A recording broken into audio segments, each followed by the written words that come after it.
Fala galera, aqui é o seu amigo Cleverson de novo, e hoje a gente vai começar a estudar as doenças pulmonares pediátricas. Na aula de hoje a gente vai focar especificamente nessa doença que é o sequestro pulmonar. O que eu planejo trazer para vocês, além dessa doença, de outras doenças pulmonares pediátricas, seriam a síndrome cimitarra, a CPAM, Congenital Pulmonary Airway Malformation, são a antiga doença pulmonar adenomatosa cística, com um espectro de doenças de malformação da via aérea que a gente vai conversar mais para frente, e também a pneumonia redonda. Mas agora vamos conversar especificamente sobre o sequestro pulmonar, que é o tema da aula de hoje. Por definição, o sequestro quer dizer um tecido pulmonar que se desenvolve sem comunicação normal com a árvore traqueobrônquica. E, caracteristicamente, essa porção do parênquima também vai ser vascularizada pela circulação sistêmica e não pela circulação pulmonar. Ou seja, é uma parte de tecido pulmonar que nada tem a ver com o restante do tecido. Não vai comunicar com a árvore traqueobrônquica e o suprimento arterial vai vir de um ramo sistêmico e não da circulação pulmonar, como o restante do parênquima esperado. Ele é subdividido em dois tipos também, intralobar e extralobar. E essa divisão é bastante importante na literatura porque, em termos epidemiológicos e de manejo clínico, acaba tendo uma significância. Então, a gente vai focar ao longo disso bastante ao longo da aula.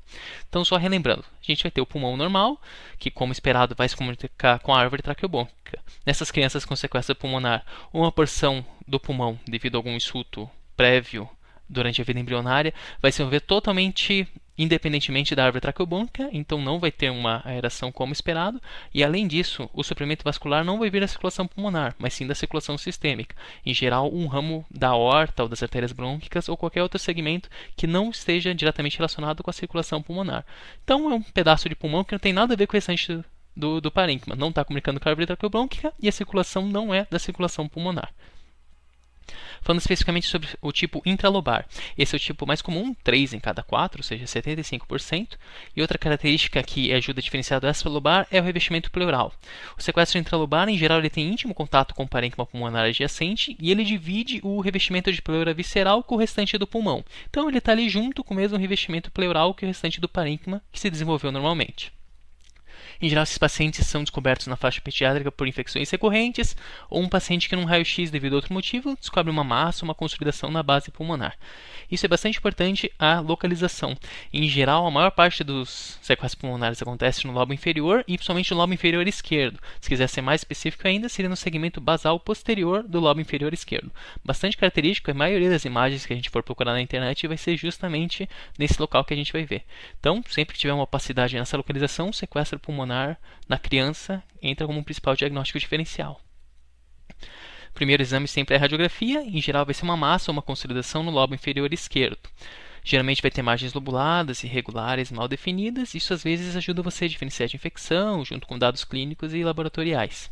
Vale lembrar que esse achado pode ser heterogêneo, contendo espaços císticos, por causa de toda a questão do desenvolvimento embriológico, que não é um tecido pulmonar normal.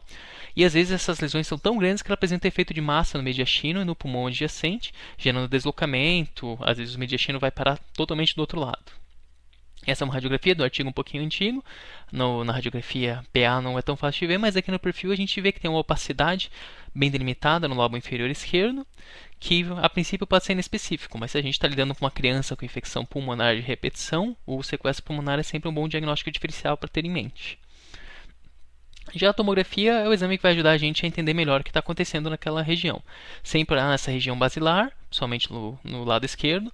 Em geral vai ser uma massa, uma consolidação com margens irregulares e vai estar envolto por pulmão normal, não sequestrado adjacente. Vale lembrar que o pulmão adjacente às vezes vai ter alterações também. Como a gente conversou, pode ter efeito de massa, gerando aprisionamento aéreo, portanto o pulmão que está circundando essa alteração pode ser hiperlucente ou até mesmo enfisematoso. E vale lembrar que sempre uma massa pulmonar tem que abrir o diagnóstico diferencial com neoplasias. Claro que aqui a gente vai usar dados epidemiológicos, de geral a idade, a história de infecção de repetição desde a infância, isso tudo vai ajudar a gente a raciocinar em termos de diagnóstico diferencial.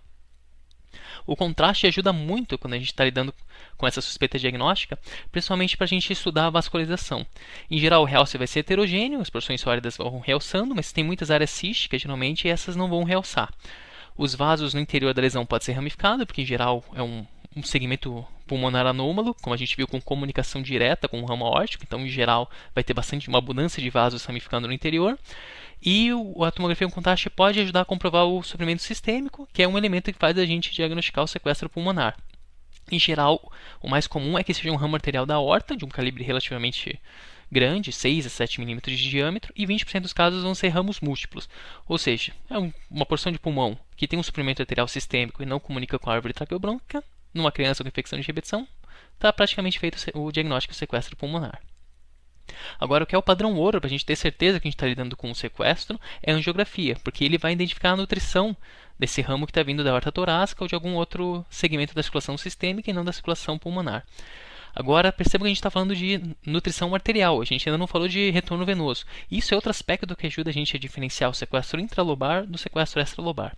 No sequestro intralobar, aquele que está envolto por parênquima normal, em geral, apesar da nutrição arterial vir de um ramo sistêmico, a drenagem venosa costuma ser ainda para a circulação pulmonar. Só 5% dos casos vai ter um retorno sistêmico. No sequestro extralobar, a gente vai ver que é o contrário. Então, o arterial, em geral, é anômalo, vai vir não da circulação pulmonar, mas sim da circulação sistêmica, mas a drenagem venosa ainda respeita a circulação pulmonar. E às vezes essas crianças não vão para a tomografia, mas sim para a ressonância, por questão de ou para a radiação. O sinal é bastante variável, depende da proporção de componente sólido e de componente cístico, mas vale lembrar que os componentes císticos são frequentes e, em geral, essa lesão tende a ter alto sinal nas sequências ponderadas em T2, justamente por causa desse aspecto cístico que surge ao longo do desenvolvimento anormal. Esse é um caso lá do hospital, foi esse caso que me levou a estudar e montar essa aula. A gente vê então uma opacidade heterogênea, contendo algumas áreas císticas, as áreas sólidas apresentando realce nessa tomografia com contraste.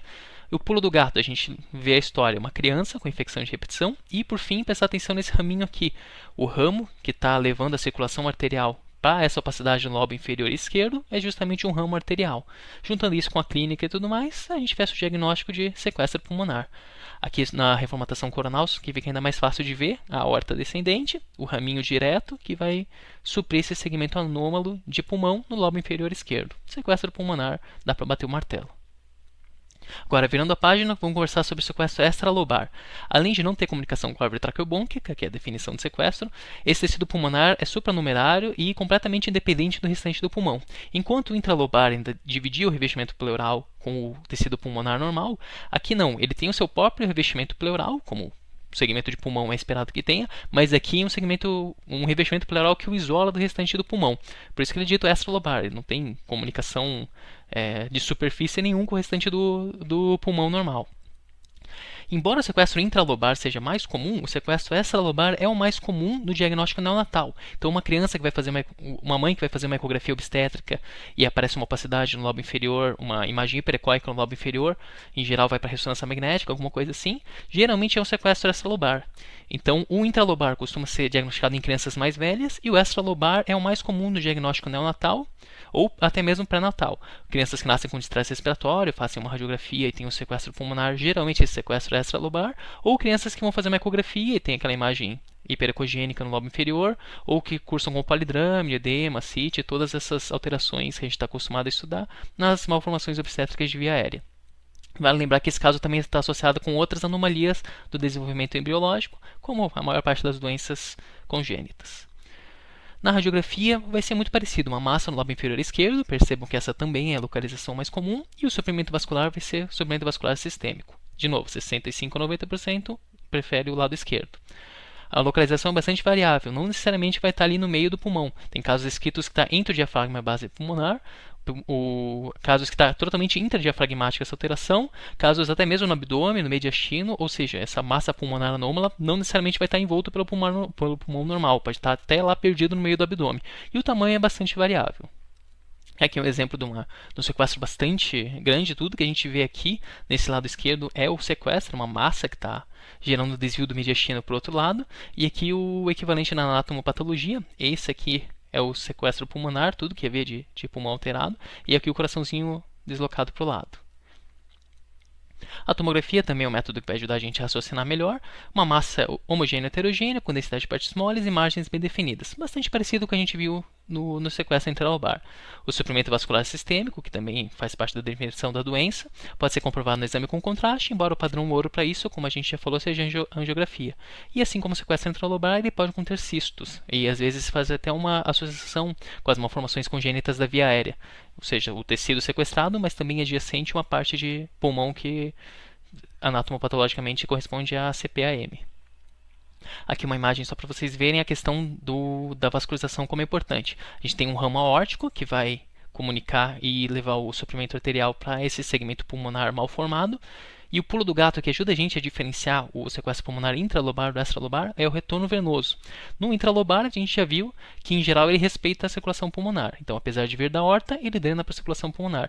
No extralobar, não. O mais comum é que aqui ele vá fazer o retorno venoso também pela circulação sistêmica. Então, aqui na fase venosa desse estudo, a gente vê que os ramos venosos estão drenando ali para a circulação ácido. Então, se você tem uma massa suspeita para sequestro pulmonar, que não tem um revestimento pleural em conjunto com o restante do pulmão, e quando você faz uma angiografia ou um estudo do contraste, você vê que o retorno venoso também é para circulação sistêmica, aí fica muito mais fácil de fazer o diagnóstico de sequestro extralobar. Em resumo, então, o que a gente vai guardar da aula de hoje? Lembrar que o sequestro pulmonar é um segmento de pulmão sem comunicação com a árvore traqueobrônquica e que apresenta vascularização sistêmica. Existem dois tipos, o intralobar e o extralobar. O que vai fazer a gente diferenciar é o revestimento pleural, se ele está em contiguidade com o restante do pulmão ou se ele está isolado, e o retorno venoso que ajuda a diferenciar também. Lembrar que o tipo mais comum é o intralobar, porém, quando a gente fala especificamente de diagnóstico neonatal, bebês que no ultrassom obstétrico tem uma imagem hiperecogênica no lobo inferior esquerdo, provavelmente se trata de um sequestro extralobar. E é isso, falar de sequestro nunca é fácil, mas como estou gravando essa aula na última semana do ano, eu lembrei de uma notícia que a gente viu em 2016, e em 2017 ainda teve bastante ecos.